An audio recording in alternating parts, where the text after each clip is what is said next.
Hi, welcome to my shiur. Today I'm going to focus on Chanukah.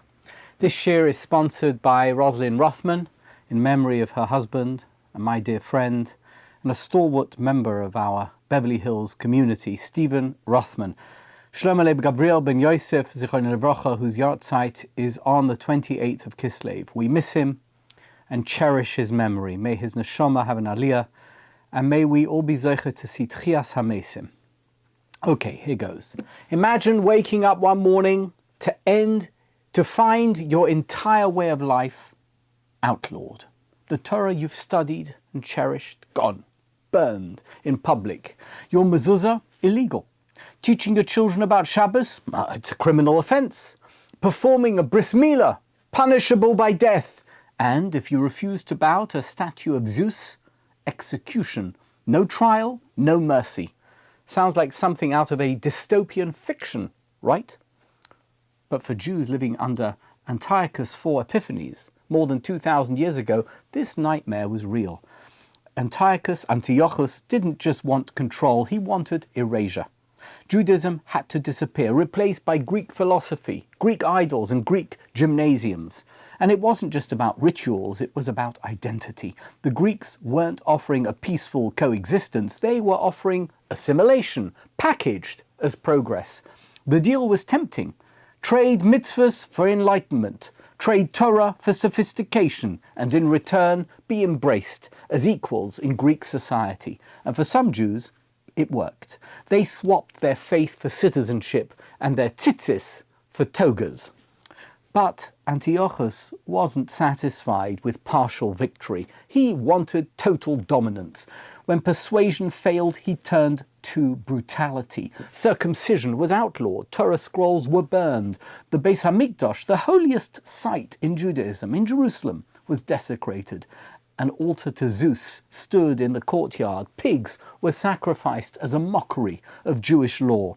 And the golden menorah, which symbolized God's eternal presence, was extinguished. It wasn't just physical oppression, it was spiritual warfare. For those who resisted, the consequences were horrific. Mothers who circumcised their sons were killed along with their babies. Jews who refused to eat pork were tortured to death. Antiochus wanted fear to crush whatever faith was left. But the faith didn't die. The Maccabees didn't just fight back, they believed back. With faith as their shield and Torah as their banner, a small group of farmers and priests took on the most powerful empire in the world, and somehow they won. Now, the Chanukah story is often boiled down to two things: the miracle of the oil and the victory of the Maccabees. But there's so much more.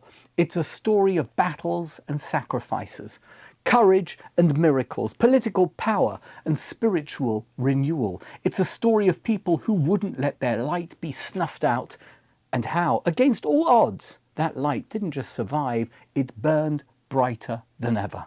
The story comes to us through four main sources, each one giving us a different lens, a different focus, and a different takeaway. And what's fascinating is how the rabbis, in shaping the version we celebrate today, chose to downplay the battles and even the more dramatic miracles. Instead, they focused on something quieter, but ultimately something far more enduring. The oldest records of Chanukah are found in Maccabees I and Maccabees II, books that didn't make it into Tanakh. Maccabees I reads like an action movie. It's packed with battles and strategies, ambushes and victories. It tells us how the Maccabees, led by Judah Maccabee and his brothers, defied impossible odds and drove the Greeks out of Judea. It's raw, it's detailed, and it's proud. The Maccabees are portrayed as warriors, fierce and divinely inspired, but also practical and strategic. So why didn't Maccabees I make it into the Tanakh? Why didn't it make the cut? For one thing, the version we have was written in Greek, not Hebrew. And while it praises the Maccabees, it also celebrates the rise of the Hasmonean dynasty, the family that led the revolt and later became Judea's rulers. At first, they were heroes, but later, not so much. They adopted Hellenistic customs, broke Torah laws, and combined the roles of king and high priest, a major no-no in Judaism. The rabbis weren't interested in glorifying or edifying a dynasty that had fallen so far from its ideals. Maccabees II, meanwhile, is completely different. It's not a sequel, but more of a spiritual retelling. It focuses on faith and miracles, not just the oil, in fact the oil's not mentioned, but divine visions, angels appearing in battle, and martyrs dying for their beliefs. The story of Hannah and her 7 sons who refused to eat pork and died one by one is as dramatic as it is heartbreaking. But this book, Maccabees II, didn't make it into Tanakh either. Why? First, it was written in Greek, not Hebrew or Aramaic. Second, it leans heavily on Hellenistic literary styles, including apocalyptic visions and over-the-top miracles that didn't fit the rabbinic worldview.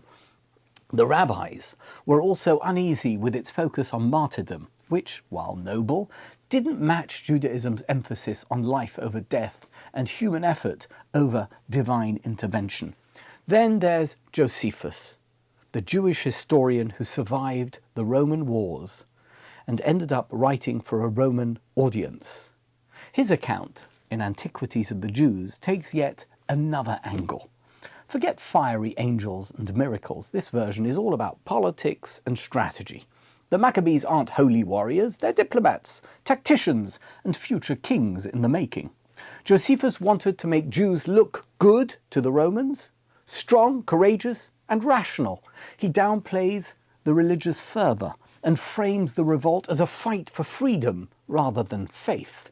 It's useful for understanding the political dimensions of the revolt, but it's missing the spiritual spark at the heart of Chanukah. And then there's the Talmud, which throws out almost all of this. No battles, no armies, no politics. Instead, it zooms in on one tiny jar of oil. One jar, enough for a single day, that burned for 8 days, just long enough to make more.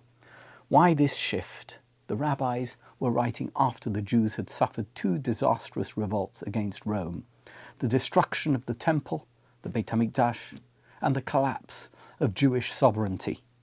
Celebrating military rebellion wasn't just dangerous, it felt kind of irrelevant.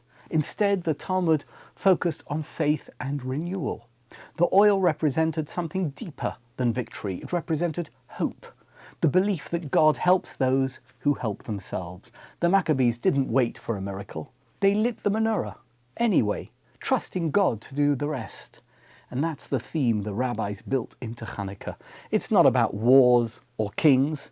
It's about endurance. It's about believing in miracles, but also putting in the work to make those miracles happen. So where does that leave us? Maccabees I gives us the battles, the grit, and the strategy. Maccabees II gives us the drama, the miracles, the martyrdom, and the religious passion. Josephus gives us the politics, a polished story for a Roman audience, all diplomacy and statecraft. And then there's the Talmud, which strips away the noise and gives us faith. Not the loud, showy kind, but the quiet, enduring kind that keeps burning, even when it shouldn't.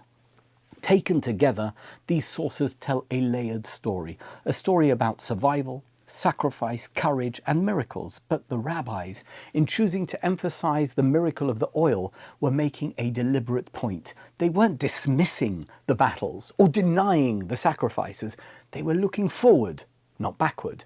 They were building a Judaism for exile, a faith that could survive without armies, without sovereignty, and without a temple. Chanukah wasn't just about what happened then, it was about what would happen next. Could the Jewish people endure without prophets, without open miracles, without land or power?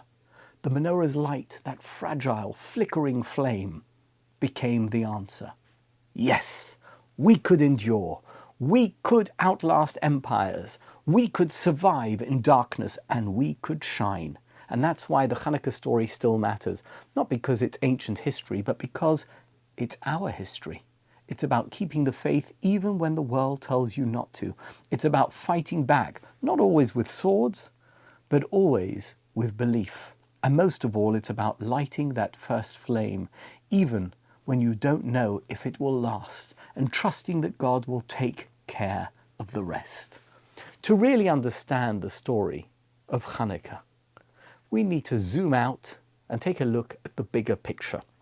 Because this wasn't just a little local rebellion in Judea. It was part of a much larger power struggle playing out across the Hellenistic world, a world that had been completely reshaped by the rise and fall of a man called Alexander the Great. When Alexander died in 323 BCE, at just 32 years old, he left behind a massive empire stretching from Greece to Egypt through Persia and all the way to India. But while Alexander had been great at conquering the world, he wasn't so great at planning for the future, which 32-year-old is.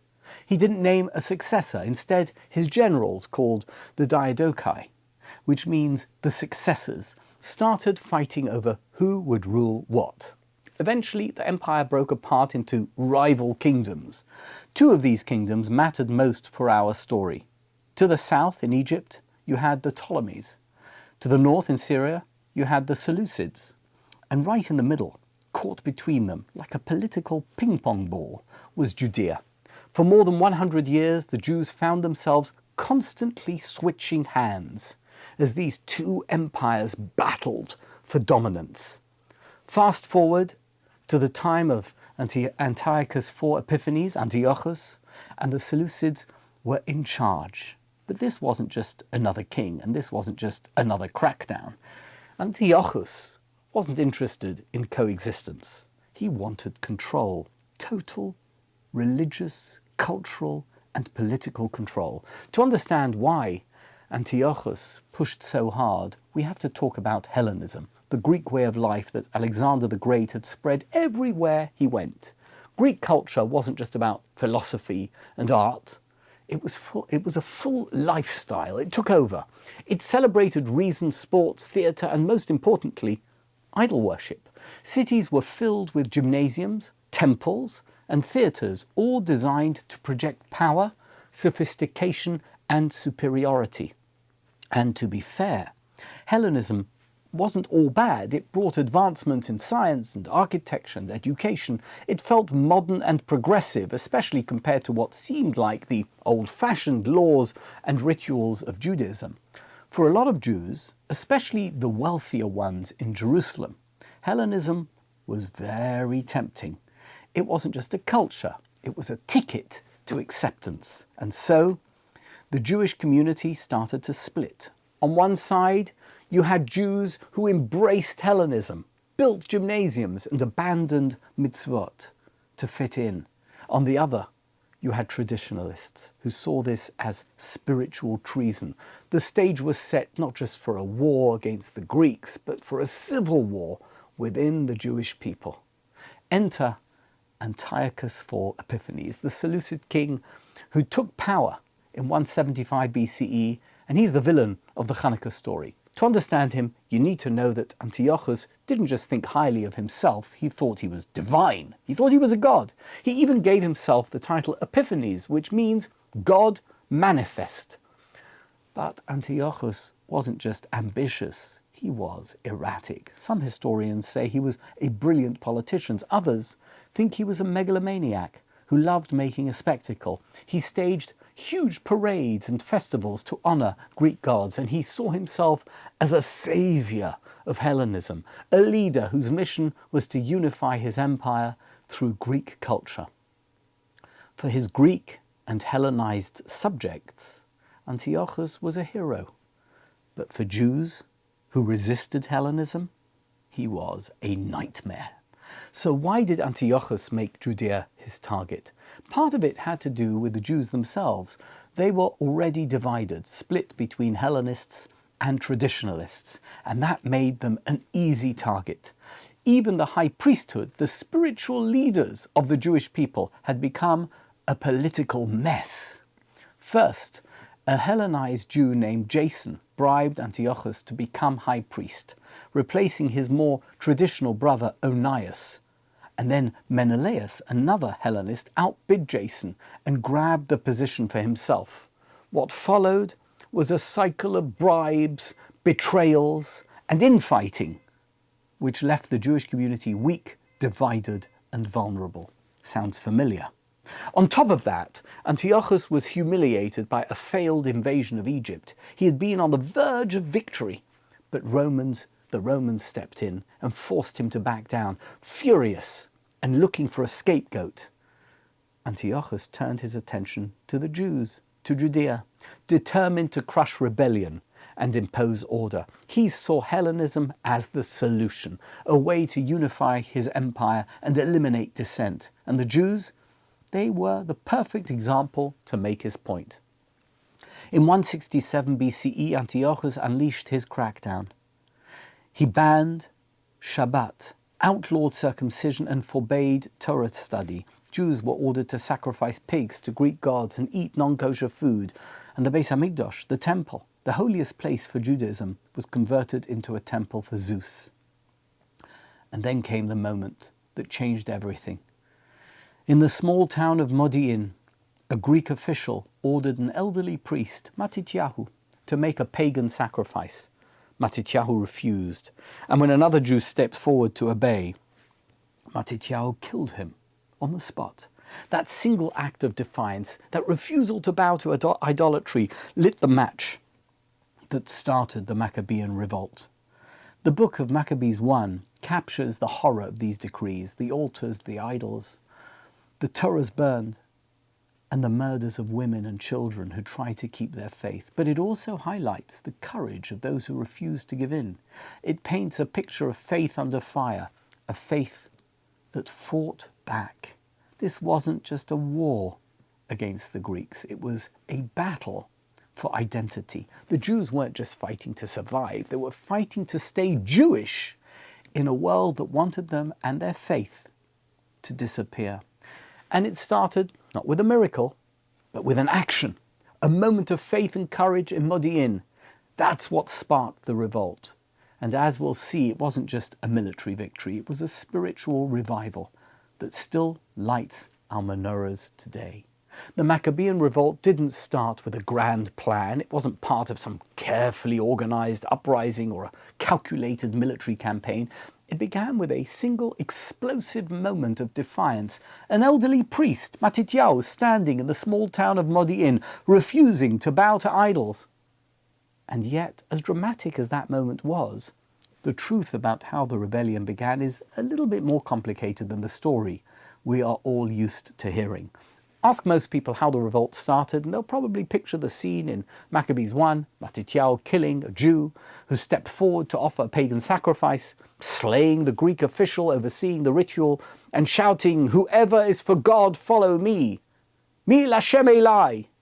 before fleeing to the hills with his sons. It's fiery, cinematic, and it makes Matityahu look like a biblical action hero. But other sources tell it differently. Maccabees II paints the revolt not as a sudden burst of violence, but as the culmination of deep spiritual resistance. It focuses more on martyrdom than battle, highlighting figures like Elazar, who chose death rather than eat pork, and Hannah and her 7 sons, who endured brutal torture but refused to abandon their faith. Instead of ambushes and swords, Maccabees II frames the revolt as a moral stand, a refusal to assimilate even in the face of certain death. And then there's Josephus. His version skips most of the religious drama and sticks to politics. In his telling, the revolt was more about foreign oppression and domestic corruption, much more about those things than faith. For Josephus, this wasn't a holy war. It was a struggle for sovereignty, the kind of rebellion that would appeal to his Roman audience without making the Jews look too fanatical. So which version is true? Well, it's probably a mix of all three. The Maccabees were fighting for their faith, but they were also fighting for freedom, freedom from Greek rule, freedom from Hellenist collaborators, and freedom to practice Judaism without fear. And at the center of it all was this man, Matityahu, the man who lit the spark that set the rebellion on fire. Who exactly was Matityahu? Most people know Matityahu as the father of the Maccabees, the man who stood up to the Greeks and started the revolt. But who was he really? The sources describe him as a Kohen, a priest from the village of Modi'in, about 20 miles northwest of Jerusalem. But here's the twist. He almost certainly was not the Kohen Gadol, the high priest. That position at the time was held by Menelaus, a Hellenized Jew who was probably not even a Kohen, who had bought the title through bribery and spent most of his tenure plundering the temple treasury to fund Antiochus's military campaigns. Matityahu, on the other hand, was part of the Hasmonean family, a family of rural priests. They weren't big players in Jerusalem's political scene, and they weren't power brokers in the temple hierarchy. They were outsiders, respected for their piety and, critically, not tied to the corruption that had taken root in the priesthood. And that's what made Matityahu so compelling. The priests in Jerusalem had sold out, embracing Hellenism, building gymnasiums and abandoning the Torah to gain favor with Antiochus. But Matityahu, out in the countryside, had never compromised. He was the real deal, a man of faith who saw what was happening and said, enough! To really get why Matityahu's leadership resonated, we need to talk about just how corrupt the priesthood had become by the time of the revolt. It started, as I said earlier, with Antiochus IV, a traditionalist who was respected by religious Jews, but eventually he was ousted by his own brother Jason. Jason wanted to modernize Judea, which in practice meant Hellenizing it. He built a gymnasium near the temple, introduced Greek customs, and paid Antiochus a bribe to become the Kohen Gadol. But then things got worse. 3 years later, Menelaus, who, as I said, wasn't even from a priestly family, he wasn't a Kohen, offered an even bigger bribe, and he took over. He raided the temple treasury to pay off his debts, infuriating the people and setting the stage for rebellion. By the time Antiochus's decrees hit, the Jews were already disillusioned. The very people who were supposed to defend Judaism, the priests, the Kohanim, had become its biggest traitors. So when Matityahu stepped forward, he wasn't just fighting the Greeks, he was challenging the Jewish elites who had abandoned their faith. When Antiochus's officials came to Modi'in, they expected Matityahu to go along with the plan. After all, he was a priest, like Menelaus. He was a community leader. If he agreed to offer a pagan sacrifice, it would send a message. Even the religious leaders had given up. But Matityahu didn't give up. He stood his ground. And when another Jew stepped forward to make the sacrifice, Matityahu snapped. He killed the man, killed the Greek official, and declared war, not just against Antiochus, but against Hellenized Jews who had betrayed their faith. And just like that, the Maccabean revolt began. Of course, Matityahu didn't act alone. His 5 sons, Judah, Jonathan, Simon, Elazar, and Yochanan, took up the fight using guerrilla warfare to turn their tiny force into a military powerhouse. They knew the Judean hills like the backs of their hands and used the terrain to ambush and outmaneuver the Greeks. But this wasn't just a military campaign. It was a holy war. The Maccabees weren't just fighting for freedom, they were fighting for faith. Their rallying cry was, Mi Lashem Elai, whoever is for God, follow me. And it turned the rebellion into a spiritual movement. And even though they were skilled tacticians, the Maccabees saw their victories as miraculous. That's because, at its core, the Maccabean revolt wasn't about politics or even military strategy. It was about faith. It started with one man, a priest, a father, a believer who saw his God and his Torah under siege and refused to look the other way. Matityahu didn't live to see the temple rededicated or the miracle of the oil. He died before the war was over. But his sons carried on the fight, reclaiming the Beit HaMikdash and restoring the menorah's light. And it all began with that one man, one act of defiance, one unwavering belief that faith is worth fighting for. The Maccabees didn't just fight battles, they fought against impossible odds, and somehow they won. But the victories didn't come all at once. It wasn't one big showdown like David and Goliath with the Greeks, where they marched in, claimed victory, and went home. It was a long, brutal guerrilla war, fought by farmers and priests against one of the most powerful armies in the world. So how did they do it? How did this tiny group of rebels, outnumbered, outgunned, and completely untrained, manage to push back the Seleucid Empire? And what made their victories feel not just impressive, but downright miraculous? Let's start with the man who led them, Judah Maccabee, the third son of Matityahu and the commander of the rebel forces. If Matityahu was the spark, Judah was the flame, the one who kept the fire burning, even when things looked hopeless. Judah wasn't a professional soldier. He didn't have formal military training or years of battlefield experience. But what he did have was passion, fearlessness, and a brilliant tactical mind. He understood something crucial. The Greeks might have better weapons and numbers, but the Jews had the terrain. The Judean hills became their greatest weapon. Judah and his men used guerrilla tactics, ambushes, surprise attacks, and hit-and-run strikes that threw the Greeks into chaos. Instead of facing the Seleucid armies head-on, they made the Greeks chase them, forcing them into narrow passes and rocky terrain where their war elephants and heavy armor were more of a liability than an advantage. And it worked. Again and again, Judah's forces defeated larger armies, capturing key strongholds and slowly turning the tide of the war. But these victories weren't just about strategy. They felt miraculous, even to those who fought them. If you read Maccabees I, it's clear that Judah's success wasn't just about his clever tactics. It was also about his unshakable faith.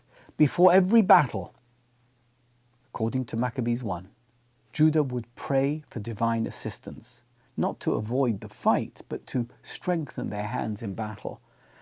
In II Maccabees, it takes it a step further. It describes visions of angels riding into battle, heavenly apparitions terrifying the enemy, and divine interventions that turned the tide. In one battle, Judah's troops are said to have seen 5 angelic horsemen clad in golden armor fighting alongside them. In another, the Greek troops were thrown into panic and confusion by what seemed like supernatural forces. These stories, not just about winning wars, they're about faith meeting action. The Maccabees didn't sit back and wait for miracles. They fought and trusted that God would show up. And according to these accounts, he did. And the victories weren't just spiritual, they were military and political.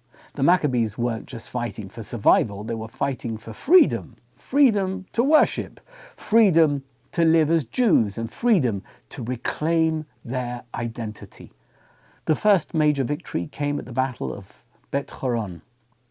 Judah's forces ambushed a Greek army that vastly outnumbered them and won. It was a shock, not just to the Greeks, but to the Jews themselves, who began to believe that maybe, just maybe, this rebellion could succeed. Then came the Battle of Emmaus, where Judah's forces attacked a Greek camp in the dead of night, catching them off guard and sending them fleeing. Each victory brought momentum, attracting more fighters and boosting morale. But the defining moment came when the Maccabees recaptured Jerusalem, Yerushalayim. After years of fighting, they pushed the Greeks out of the Beis HaMikdash and began the process of purifying it. The defiled altar was torn down and rebuilt. The menorah was relit, And even though there was only one jar of oil, enough for one day, it miraculously burned for 8 days, long enough so that they could make more, so then they could do it every single day. That moment, the rededication of the temple became the heart of Chanukah, of the whole Chanukah story, a celebration of light overcoming darkness, both literally and spiritually. So was it all a miracle, or was it just smart strategy? The answer is, it was both. The Maccabees were brilliant tacticians, but they also saw themselves as partners with God. They acted, they fought, and they took risks, but they believed their victories were God's response to their faith. That's what made them different. They didn't just pray for a miracle. They moved forward and trusted that God would meet them halfway. And that belief didn't just inspire them, it inspired others. The Maccabees' success attracted reinforcements from the countryside. Jews who had felt powerless and disconnected but suddenly saw hope. The rebellion grew from a small band of fighters into a national movement fueled by the idea that faith in God could defeat even the strongest armies. Of course, the Maccabees' victory wasn't the end of the story. It was just the beginning. After reclaiming the temple, they went on to liberate the whole of Judea, eventually establishing the Hasmonean dynasty, royal dynasty. Sadly, that royal dynasty didn't live up to the idealism of the revolt. Over time, the Hasmoneans became more Hellenized, more corrupt, and more focused on power than piety. They combined the roles of king and high priest, something forbidden in Jewish law. By the time their dynasty collapsed, the rabbis were already starting to distance themselves from their legacy.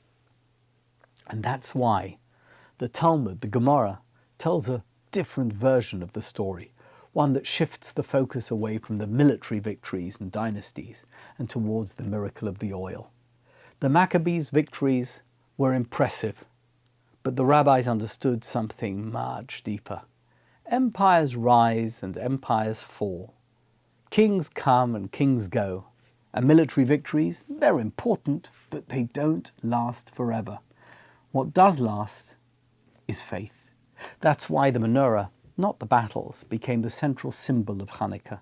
The light represents continuity, the ability of the Jewish people to survive in the face of oppression and to keep their faith burning even when it seems impossible.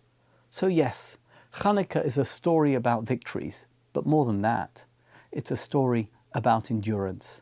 It's about lighting the flame even when the odds are against you, and trusting that God will make it burn brighter than you ever thought possible.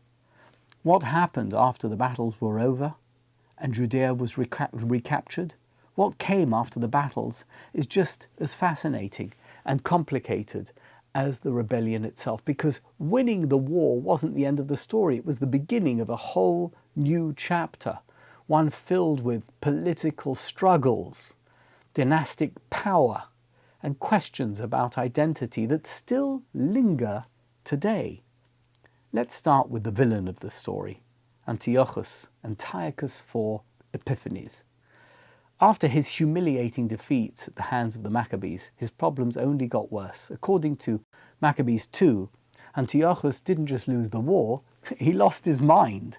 And the text describes his mental and physical breakdown as a form of divine punishment. He died supposedly racked with guilt over his treatment of the Jews. Some sources say he succumbed to a horrific disease, his body literally rotting away while he was still alive. It's a dramatic ending for a king who thought he was God manifest, a reminder that pride and tyranny don't go unpunished.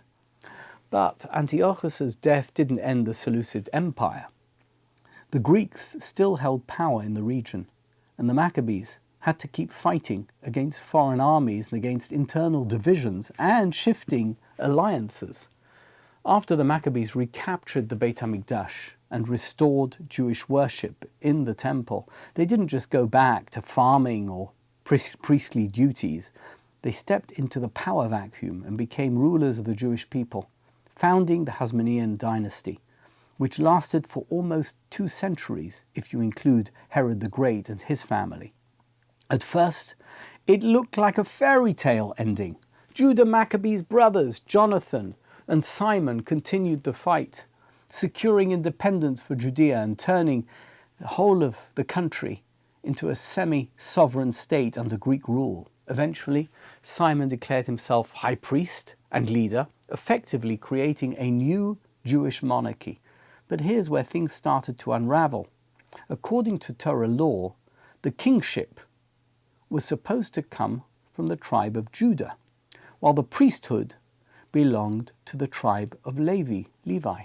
Combining the two roles wasn't just unconstitutional, it was just wrong. To make matters worse, the later Hasmonean rulers started acting a lot more like Greek kings than Jewish leaders. They adopted Hellenistic customs, aligned with foreign powers, and fought civil wars over the throne. The dynasty that had once fought to preserve Judaism ended up compromising many of its values. And then came Herod, a non-Jewish Idumean, who married into the Hasmonean family, killed off most of its remaining members, and turned Judea into a Roman puppet state. By the time Rome officially took over, the Hasmonean legacy was in tatters, and the rabbis wanted to make sure the story of Chanukah wasn't tied too closely to its political failures. Here's something most people don't know. The Hasmoneans didn't spend the rest of their reign fighting the Greeks. After Antiochus died, they negotiated peace with his successors. They cut deals, secured autonomy for Judea, and even aligned themselves with Greek rulers when it suited them. The Maccabees had started out as rebels, but by the time they were in power, they were playing the game of diplomacy, striking alliances and maneuvering for survival in a world dominated by empires. And maybe that's part of what made Chazal uncomfortable. The Hasmoneans had fought for faith, but once they had power, they started compromising. They became politicians, not prophets. And don't forget, by the time the Talmud was written, the Hasmonean dynasty was ancient history, and not a very glorious history. The rabbis could have told the story as a military triumph, but instead they told it as a spiritual one. They chose the miracle of the oil because it was timeless. Military victories come and go, kingdoms rise and fall, but the light of faith, that's eternal. The menorah's flame became the symbol of Chanukah, not the Maccabees' swords, because it captured the heart of the story. The oil represents hope, faith, and God's presence, things that don't depend on armies and kingdoms. So what's the takeaway? The Maccabees showed us that faith can win battles, but the rabbis wanted us to remember something even more important, that faith is what keeps us going after the battles are over. The Hasmoneans didn't stay pure. They made mistakes. They let power corrupt them. But the light of the menorah, the light that burned long after it should have gone out, represents the enduring part of the story. Chanukah isn't about politics. It's not about dynasties. It's about belief. It's about staying true to who we are, even when the world tries to erase us. It's about knowing that God is with us, not just in miracles, but in the quiet endurance of our own faith. And maybe that's why the rabbis focused on the oil. It reminds us that miracles don't always look dramatic. Sometimes they're small, steady flames that last longer than anyone expects, because God is still watching and we're still here. The Hasmoneans may have won the war, but their dynasty fell apart. The Seleucids may have ruled an empire, but they're long gone. But the menorah, that tiny flame that defied logic, that menorah still burns. That's the story of Chanukah. Not just a story about a war, but a story about survival. Not just about victories, but about tenacity. And that's why when we light the Chanukah candles, we're not celebrating the Maccabees' battles, we're celebrating the faith that kept them fighting and the miracle that reminds us that as long as we keep our light burning, we'll never be defeated. We started our shiur with the sources, Maccabees I, Maccabees II, Josephus, the Talmud and the Medrash. Each one gave us a different lens on the story of Chanukah. That's what we spoke about right at the beginning of the shiur. Maccabees I gave us the military history, the battles, the ambushes, the victories. It showed us the courage and the tactics of Judah Maccabee and his brothers. It reminded us that sometimes you have to fight back, that faith isn't just about praying for miracles, it's about taking action and trusting that God will join the fight.